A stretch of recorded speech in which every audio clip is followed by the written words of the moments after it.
A insulina, quando o médico está trabalhando, ele usa bases e referências para determinar o início do tratamento insulínico. Então ele vai lá, ele vai ver o peso, ele vai ver a altura, ele vai ver a idade, e aí ele vai traçar uma dose ou uma insulinização inicial. Então, vou começar aqui, sei lá, com 10 de basal. Acabou baixo, tá? Tô só trazendo um número qualquer.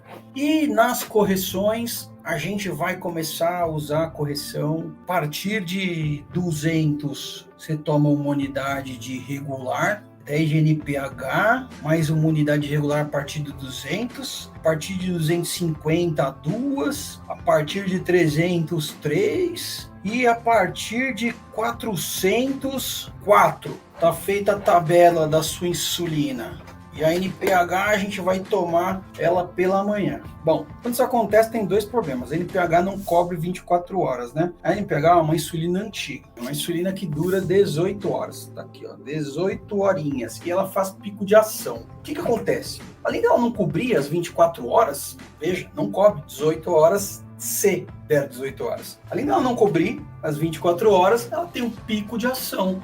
Então, nessa faixa do pico de ação aqui, hipoglicemia.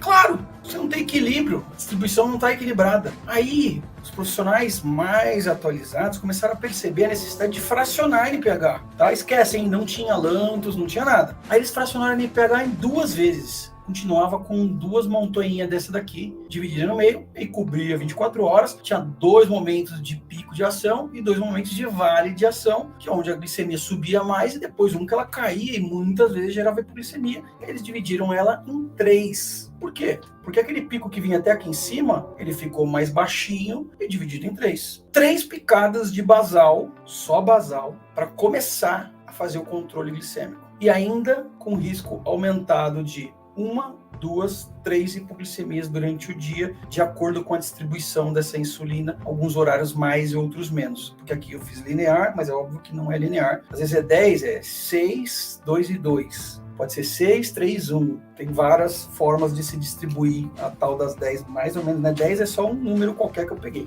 Então isso é a insulina basal. E aí surgiram as insulinas basais de 24 horas. Por que eu estou falando disso? Por quê? Porque ainda hoje eles insistem na NPH, que traz confusão, aumenta a chance da hipoglicemia, vales e elevações glicêmicas constantes. Mas a insulina de 24 horas, ela também apresenta um pequeno vale no seu encontro, certo? No horário mais ou menos 1 hora antes da tomada da insulina, 1 hora depois, existe um pequeno enfraquecimento da dose insulínica momentaneamente. E também nas insulinas, existia a insulina regular, depois surgiram as ultra rápidas. A diferença entre a regular e a ultra rápida é que a regular tem uma duração de até 8 horas e a ultra rápida 3. O pico da ação da ultra rápida inicia muito antes da regular.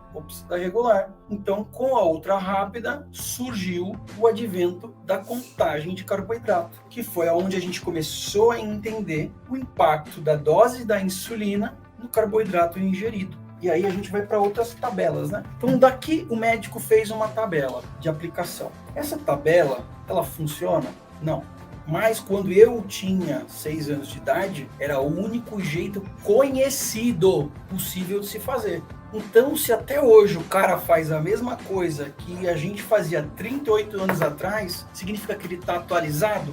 Que ele é fera, ele é uma sumidade em diabetes? Então, a insulina regular, ela passa também a ser uma insulina em desuso. Ela tem a sua usabilidade, mas de fato, no dia a dia, só vai aumentar a complexidade de você tentar usar uma insulina que não funciona tão bem para uma contagem de carboidrato, tanto a NPH quanto a regular. E contagem de carboidrato é o que de fato, é a ferramenta que de fato você tem que aprender.